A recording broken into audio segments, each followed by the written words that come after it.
Close to home in Keego Harbor, parents concerned about their kids' safety as motorists have had some issues following safety protocols regarding our local school bus stops. Now the Keego Harbor Police Department is stepping in, much to the joy of those same families, making sure motorists follow the rules and that we keep our kids safe at the bus stop and beyond. Joining us for more insight into this is Officer James Dennis from the Keego Harbor Police Department. Officer Dennis, thanks for being on the show today.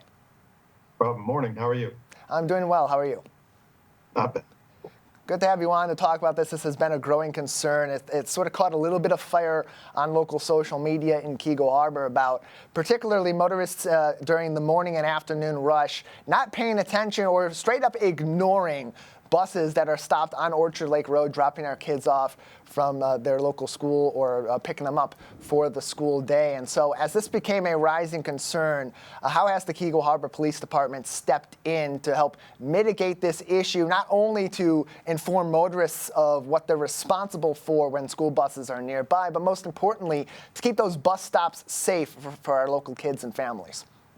There's a difference between just hiding out and giving people tickets for it and actually being seen. So we try and be as visible as possible as we can with a patrol car on top of the bus.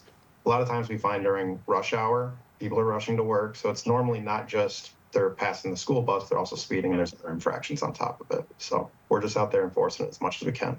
In the regular enforcement, too, you usually will have officers nearby our local schools. That was definitely the case previously each and every day when Roosevelt Elementary School was active in the city of Keego Harbor. It was not atypical to see even a squad car parked in the middle of the street there in the turn lane with their lights on, just to raise that awareness that maybe it's time to slow down and pay better attention to the rules of the road. So when there are issues like this that arise and parents do have concerns about the safety of their kids because motorists are blowing by stopped buses with their stop signs on, how does that then change the paradigm for the local police like yours in Keego Harbor for maybe increasing that patrol? So Keego, we're pretty small. Normally we have one officer on duty. So what we try and do is mitigate and hit the bus stops. We've teamed up with West Bloomfield School District. Sylvan Lake is also assisting us on this. And the main problem areas like on Orchard Lake Road and Maddie Lane, where you have oncoming traffic that doesn't see, we tend to hit that every bus stop if we can. If there's a call that comes out that's priority, obviously we have to answer that. But I tend to look at this like there is, property crime and things like that, but kids are not replaceable. So if we can be there, we're going to be there always.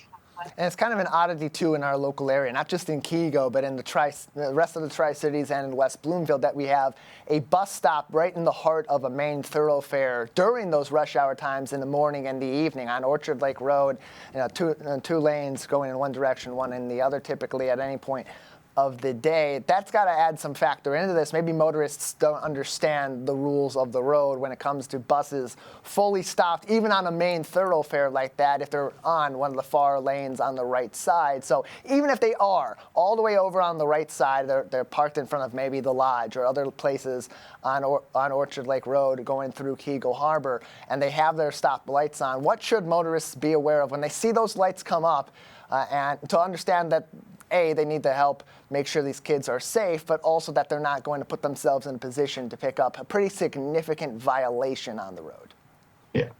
From what we've seen, there's maybe a lack of communication, but you have to stop even on oncoming. And the normal excuse from what I get is people saying that on a main road like that, they didn't realize they had to stop when they're on oncoming. I've even heard it's a divided street southbound on Cass in the neighborhood because it's divided by grass in the middle. People in oncoming think that they don't have to stop, and that's just not the case. A lot of times too, in fact, in the last two that we stopped, the drivers didn't have licenses. So it's kind of hard to know the laws of the road when you don't have a license.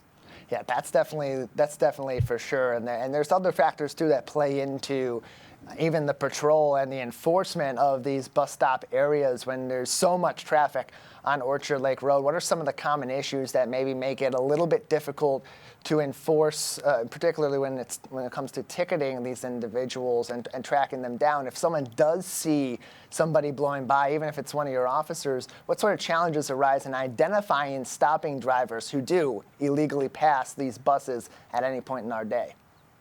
Normally, if we're there, we're going to stop them. We're monitoring it. We see them, we stop them. If we are on a call or something like that, I know West Bloomfield, I've been told by the bus drivers that West Bloomfield, some of the buses have cameras on them, and a West Bloomfield officer in West Bloomfield will actually write a ticket for the bus stop violation. That's not something we've grouped up with West Bloomfield School District because there's only certain buses that have the cameras, and you have a conflict of the bus driver trying to identify the actual driver of the vehicle and things like that. So the best thing we can do is just continue to be proactive, and there's 6 bus stops total off of Maddie Lane and Orchard Lake Road, which is really the problem spot. And we try and literally be there every single time. I was there this morning. They had late start, 2 hours late. I'm literally missing a stop right now, and my detective is out there. And so, Officer Dennis, we want to get you back out there as soon as possible, so we'll only take a couple more minutes of your time. But as you have these issues arise, and especially given the place that this is in Keego Harbor, where this bus stop is, has there been any discussion with the West Bloomfield School District or other nearby districts that may have stops in similar situations nearby that affect our local kids of maybe moving those stops to other locations? My knowledge, at least for the one that's in our city, the Orchard Lake and Maddie Lane, there's not really anywhere you can move it because most of the children come off of southbound Maddie Lane at Orchard. It's a dead-end street. The bus doesn't have the room to turn around down there, which is why it stops on Orchard Lake.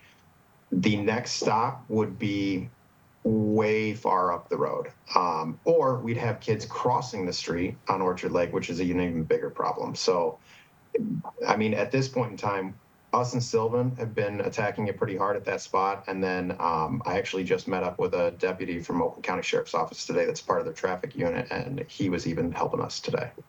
And so drivers need to be aware of these rules. Hopefully this will help to raise some of that awareness, and they just need to ultimately be more careful, especially when they see those school buses around, assume that kids are going to be getting off of those buses, and even, as you just said, crossing that street. But for those that decide not to play along with the rules and make these violations, obviously they're already in process of being caught quite significantly in the city of Keego Harbor in recent weeks. But for those that aren't aware, just how serious of a violation is it if you pass a school bus when it is at a stop?